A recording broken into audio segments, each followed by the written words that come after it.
ध्यान नहीं देता।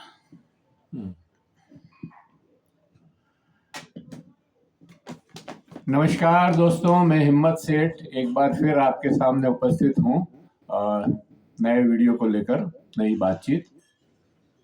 आज बात करेंगे दोस्तों। आज जो है निर्मला सीतारमण जी, जो हमारे केंद्रीय वित्त मंत्री हैं, उन्होंने संसद में बजट रखा और बजट में एक बड़ी घोषणा की है। बाकी बातें तो हम समझेंगे कि अब 12 लाख रुपए तक की जिनकी आय है वार्षिक, उनको जीरो टैक्स देना पड़ेगा। इसका मतलब ये नहीं है कि 12 लाख रुपए तक टैक्स नहीं लगेगा। टैक्स की जो लिमिट है वो तो 4 लाख ही है, लेकिन बाकी कटौतियां और ये सब करके 12 लाख तक जो है नहीं लगेगा। तो आपको बहुत बहुत बधाई, निर्मला सीतारमण जी को भी बधाई, ऐसी बढ़िया घोषणा की उन्होंने।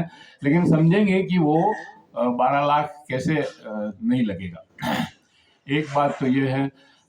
तो मैंने आज चौधरी साहब को बुलाया है इसी के लिए, शंकरलाल जी चौधरी, जो सरकार में कंट्रोलर ऑफ फाइनेंस रहे हुए हैं और बजट बनाने का और बजट के संदर्भ में समझने का आपको काफ़ी अनुभव है। और आप जो है सीपीआई एमएल पार्टी के प्रदेश के सचिव हैं, तो आपको जनता से भी आपका पूरा जुड़ाव है। तो जनता की अपेक्षाएं क्या है और बजट उनकी अपेक्षाओं को कहाँ तक पूरा करता है, तो इसके ऊपर हम चर्चा करेंगे। बहुत बहुत आभार चौधरी साहब, आपका अभिनंदन कि आपने हमारे इस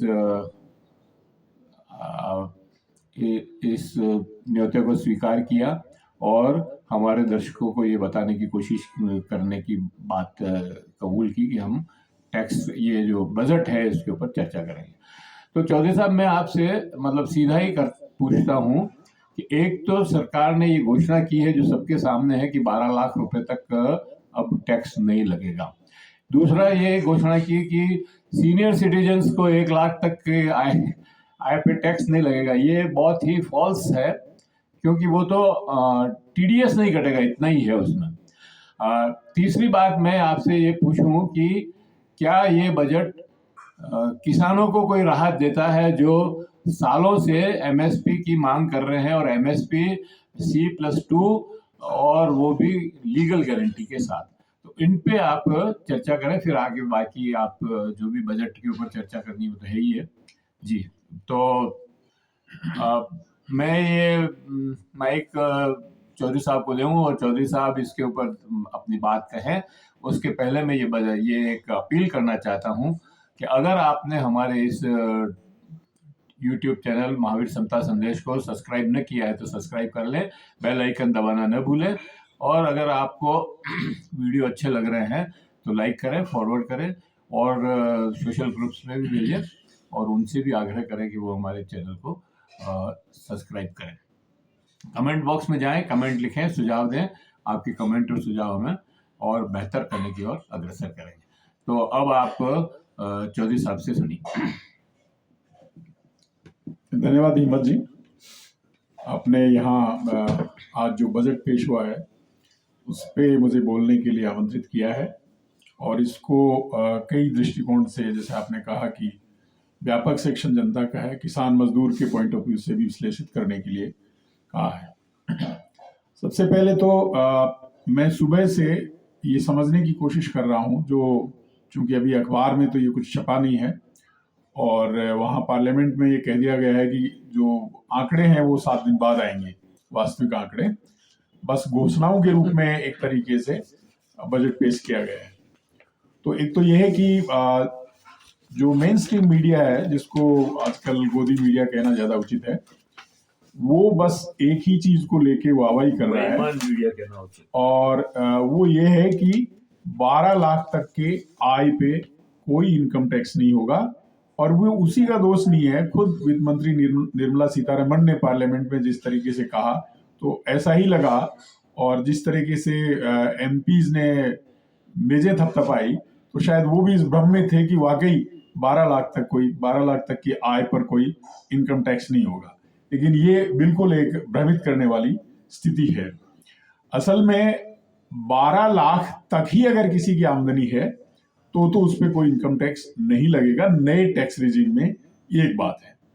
लेकिन 12 लाख एक, 12 लाख दो या 12 लाख 500 रुपये अगर आपकी आमदनी है तो उस पे उन्होंने जो स्लैब्स, नए स्लैब्स बताए हैं, जो कि 4 लाख तक नील, 4 लाख से 8 लाख तक 5%, और 8 से 12 लाख तक 10%, और 12 से 16 तक 15%, और 16 से 20 तक 20%, और 20 से 24 तक एक नई स्लैब बनाई है 25%, और 24 से ऊपर 30%।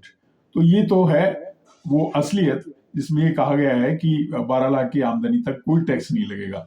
मतलब 12 लाख तक की ही अगर किसी की आमदनी है और वो नए टैक्स रिजीम में है तो उन पे कोई टैक्स नहीं लगेगा, ये बात इससे स्पष्ट होती है। और इसमें भी और क्या पेच रहे होंगे, क्या पेच होंगे, ये जो पूरा आंकड़े, पूरा उसका जो फाइनेंस एक्ट बिल जो है वो एक्ट के रूप में बन के आ जाएगा और पार्लियामेंट में से कोई मॉडिफिकेशंस वगैरह हो जाएंगे फाइनल, उसके बाद ही असल में पता चलेगा। दूसरी बात यह है कि ये जो 12 लाख वाली बात है, ये ओल्ड टैक्स रिजीम जो एक तरीके से सेविंग को प्रमोट करता था और खास तौर से घर बनाने जैसी योजनाओं को प्रमोट करता था, जो कि एक तरीके से अर्थव्यवस्था में सेविंग्स के रूप में इन्वेस्टमेंट होता था, उस वाले टैक्स रिजीम को प्रमोट बिल्कुल नहीं कर रहा है, क्योंकि उसमें कोई परिवर्तन नहीं किया गया है। वही वहां 2.5 लाख से ही आपकी आमदनी 2.5 लाख से 1 रुपया भी ज्यादा है तो आपके ऊपर टैक्स लेवेबल है। तो ये बिल्कुल कंफ्यूजन करने वाली बात है कि 12 लाख की सालाना आमदनी तक कोई टैक्स नहीं लगेगा। एक बात तो ये।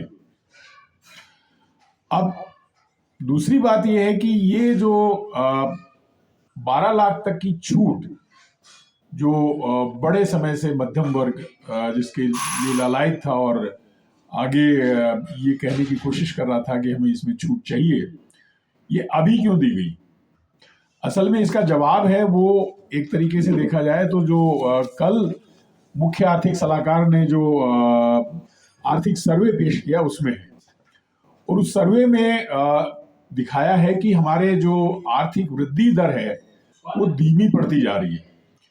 इस साल मानी वर्ष 24-25 जो कि मार्च पे समाप्त होगा, 31 मार्च 2024 पे, उसमें जो उन्होंने फोरकास्ट किया है वृद्धि दर को, आर्थिक वृद्धि दर को, वो 6.4 अनुमानित किया है। हालांकि अभी उसमें फाइनल आंकड़ा क्या है उसकी बाद में बात होगी। ये 2023-24 में 6.8, 6.7 से 6.8 के बीच में रही। तो आर्थिक वृद्धि है वो हमारी एक तरीके से घटती जा रही है। कारखाना, खासतौर से विनिर्माण क्षेत्र जो है उसमें नए कारखाने नहीं आ रहे हैं। जो विदेशी पूंजी के आने की जो बड़ी बड़ी बातें की जाती थी, वो विदेशी पूंजी, नई पूंजी आने की बजाय निकलती जा रही है। तो ये स्थिति बनी हुई है और शायद गवर्नमेंट ये सोच रही है कि अगर ये टैक्स में कुछ छूट दी जाए मध्यम वर्ग जिसके पास पैसा होता है जेब में थोड़ा बहुत, तो ये पैसा निवेश की तरफ जाएगा, स्टॉक मार्केट में जाएगा, और स्टॉक मार्केट में जाने से वहां वृद्धि को कोई बूस्ट मिलेगा। लेकिन मुझे लगता है कि 12 लाख तक की आय वाले लोग जो आज की महंगाई के जमाने में शिक्षा चिकित्सा जहां इतनी महंगी हो गई है, वो अगर थोड़ा सा अतिरिक्त पैसा, मानिए एक गणना अभी मैं सुन रहा था, मैंने उसको करके नहीं देखा, लेकिन ये बताया गया है कि 12 लाख जिसकी आमदनी होगी, 12 लाख की आमदनी तक को वालों को अभी ये जो टैक्स में छूट मिली है, ये लेवल 60,000 रुपए सालाना की छूट होगी। तो मध्यम वर्ग के आदमी 60,000 सालाना, जो हमेशा एक तरीके से संकट में रहता है, आर्थिक रूप से जूझता ही रहता है, इस 60,000 रुपए उसके पता नहीं किधर चले जाएंगे। तो मुझे लगता है कि ये जो गवर्नमेंट ने किया है वो एक तरह की टोटकेबाजी हुई है। और इससे, लेकिन ये बात जरूर हो गई है, इससे बात जरूर की सरकार जो कह रही थी कि दुनिया में सबसे तेजी से बढ़ती अर्थव्यवस्थाओं में से हम एक हैं और जल्दी हम 5 ट्रिलियन इकोनॉमी बनने वाले हैं, उसकी पोल एक तरीके से खुल जाती है। ये बात मुझे इसमें कहनी थी। दूसरा ये है कि बजट केवल मध्यम वर्ग के लिए नहीं होता। बजट अगर अपन टैक्स पे, इनकम टैक्स पेइंग पॉपुलेशन को देखें, वो तो पिछले साल कुल मिला के 7 करोड़ के आसपास लोगों ने ITRs फाइल किए थे, और उसमें से भी 5 करोड़ लोग ऐसे थे जिन्होंने वास्तव में कोई टैक्स दिया नहीं था, उनकी कोई टैक्स लाइबिलिटी नहीं थी, मानी उनकी आमदनी 3 लाख से नीचे थी या छूट लेने के बाद में नेट टैक्स पेबल टैक्स उनका कुछ नहीं बन रहा था। तो वो जो टैक्स देने वाले लोग हैं वो असल में 2 करोड़ हैं। अब उस 2 करोड़ में से कितने निचले मार्जिन पे होंगे और कितने उस निचले मार्जिन से ऊपर होंगे, वो भी एक देखने की बात है। तो बजट को केवल इनकम टैक्स के रिटर्न फाइल करने और इनकम टैक्स पे करने के दृष्टिकोण से अगर देखें तो मुझे लगता है ये बहुत ही एक छोटा सा उसका आयाम है। दूसरी तरफ एक बड़ा आयाम ये है कि जो बड़ी पॉपुलेशन है हमारी, उसको इससे क्या फायदा होने वाला है, क्योंकि बजट ये डिफाइन करता है कि जनता का कौन सा वर्ग आने वाले 1 साल में आर्थिक नीतियों से किस तरह से प्रभावित होगा। तो इसमें किसानों को अगर लें तो किसानों के लिए किसी तरह का स्पष्ट उल्लेख, एक छोटी मोटी राहत के अलावा जो बहुत ही अस्पष्ट है, मैंने पढ़ा है, उसमें कहा गया है कि जो किसान क्रेडिट कार्ड है उसमें जो पहले राशि थी 3 लाख तक की, संभवतः वो राशि है जितना, जो कि एक तरह से उसकी लिमिट डिफाइन करती है, उसको 3 से बढ़ा के 5 लाख कर दिया गया है। इसके अलावा उन्होंने ये कहा है कि पल्सेस को, कपास को, इसको बढ़ाने के लिए उसमें काफी सारे इंसेंटिव्स दिए जाएंगे, लेकिन क्या इंसेंटिव दिए जाएंगे उसको ये बढ़ाने के लिए, वो उसमें कहीं दिया हुआ नहीं है। हम देख रहे हैं कि इन पल्सेस में जो कि कैश क्रॉप हैं, कपास जो कि कैश क्रॉप है, और दूसरी भी जो कैश क्रॉप्स हैं जो किसान उगाता है, और बड़े पैमाने पे जो सीरियल्स उगाता है, वो किसान का बड़ा हिस्सा जब तक लाभान्वित नहीं होगा, जब तक कि उनकी इनकम अश्योर्ड रूप से बढ़े नहीं, यानी कि उनको एमएसपी गारंटेड नहीं हो। और उसके लिए किसान 13 महीने पहले वहां आंदोलन करके बैठे रहे दिल्ली के आसपास, और उसके बाद उनसे वादा भी किया गया, लेकिन अभी तक इसकी कोई गारंटी की नहीं है। और अभी भी बजट स्पीच में ऐसा कोई क्लू नहीं है जो कहीं कहा गया होगा कि भले ही दालों की बात करें, भले चावल की बात करें, चाहे कपास की बात करें, वो उनपे कोई एमएसपी दी जाएगी। 67 दिनों से तो अनशन करके बैठे। हाँ, उसके बाद नए सिरे से किसान आंदोलन इस बात को लेकर खड़ा हुआ। कृषि में भयंकर संकट है, देश में कृषि संकट व्यापक है, गहरा है, और इससे देश की कम से कम 60 करोड़ जनता पीड़ित है। तो इतनी बड़ी पीड़ित जनता के लिए इसमें किसी तरह की राहत मुझे बिल्कुल दिखाई नहीं देती है। और ये 3 से 5 लाख की किसान क्रेडिट कार्ड में जो राशि बढ़ाई है, ये बिल्कुल ऊंट के मुंह में जीरे की तरह से साबित होगी। जो किसानी करते हैं और जो किसान परिवारों से संबंधित लोग हैं, उनको पता है कि ये केवल उलटफेरी होती है। जो पहले से ऋण लिया होता है, नया ऋण चुकाने के लिए इसका उपयोग होता है। वस्तुतः किसान की इतनी आमदनी बचती नहीं है कि उस सब्सटेंशियली ऋण की अदायगी भी ठीक से कर सके। इसलिए मुझे लगता है कि किसानों के लिए तो किसी भी तरह का उसमें कोई है भी नहीं। जहां तक मजदूर वर्ग का सवाल है, जो कि इस देश में लगभग 55 करोड़ आबादी वाला है, उसके लिए मुझे तो इस बजट में कहीं भी कुछ दिखाई नहीं दिया। किसी घोषणा, मानी जो लेबर लॉज को रिलैक्स करने के नाम पे उनकी लूट की जो खुली छूट है, उस पे किसी तरह का प्रतिबंध लगा हो, ऐसा दिखाई नहीं देता। बल्कि जो प्रावधान दिए गए हैं, जो अप्रत्यक्ष भाषा में कहे गए हैं, जिसमें कहा गया है कि ग्रास रूट लेवल पे स्टेट्स को डीरेगुलेशन को बढ़ाना पड़ेगा। तो इसका मैं एक अर्थ ये मानता हूं, डीरेगुलेशन का मतलब प्राइवेट सेक्टर को पूरी छूट। और वो जो 4 लेबर लॉ, एक तरीके से उनका इम्प्लीमेंटेशन, जो श्रम संहिताएं हैं जिसके तहत एक तरीके से मजदूर गुलाम हो जाएगा, वो जो एक तरीके से रुके हुए हैं, अबाध रूप से लागू नहीं कर पा रही है पूंजी का मुनाफा बढ़ाने के लिए और लेबर के शोषण के लिए, उससे सरकार चिंतित है।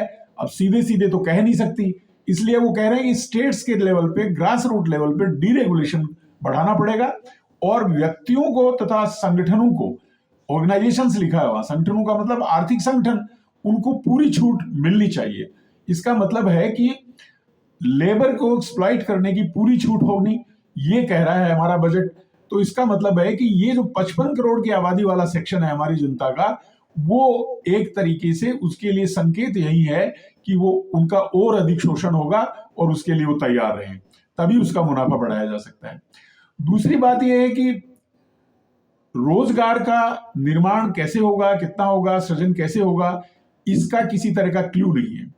ये कहा गया है कि एमएसएमई के लिए उनका जो कैटेगराइजेशन है, प्रेजेंट कैटेगराइजेशन, उसकी जो श्रेणियां की हुई है, जिसके चलते उनको कुछ सस्ता ऋण वगैरह वगैरह मिलता है और कुछ प्रोटेक्शन स्टेट्स में मिलता है, उनके उत्पाद को खरीदे जाने का, जैसे कि उनको अगर कोई सप्लाई देनी है तो उसमें उनकी अर्नेस्ट मनी नहीं लगती है वगैरह वगैरह, जो बहुत ही छोटा लाभ है, उनके लिए उनका रिकैटेगराइजेशन किया जाएगा।